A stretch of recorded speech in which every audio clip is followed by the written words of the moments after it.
Саид, я являюсь сопредседателем. Группа трудовых мигрантов из Центральной Азии потребовала от руководства российской курьерской компании Delivery Club немедленно погасить задолженность по зарплате. Соответствующую видеозапись опубликовал пользователь Facebook Дилшот Таджидин Зада.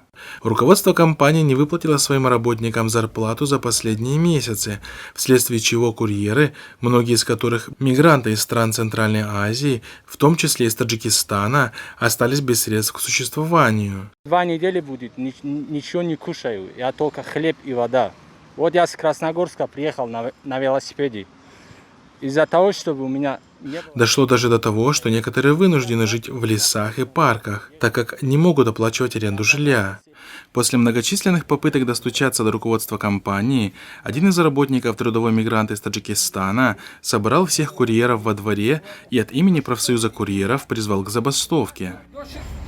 До 6 июля 2020 года, если они не выполнят вот эти условия, если не будет выплачена заработная плата, Если до 6 июля они не выплатят вашу зарплату, мы организуем забастовку, не бойтесь. Если вы будете молчать, они и дальше вот так будут на вас ездить.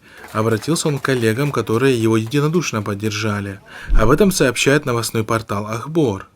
Поступок трудового мигранта вдохновил многих других мигрантов, чьи права грубо нарушаются работодателями, не несущими за нарушение никакой ответственности. мы обязательно объявим, где вот эта забастовка пройдет.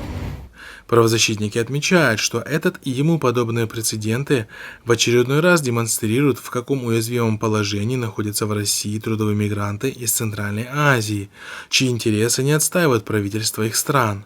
В таких условиях мигрантам приходится самоорганизовываться для того, чтобы добиться соблюдения своих прав самостоятельно. На канале «Профсоюз Курьеров» будет выложена вся информация дальнейших действий.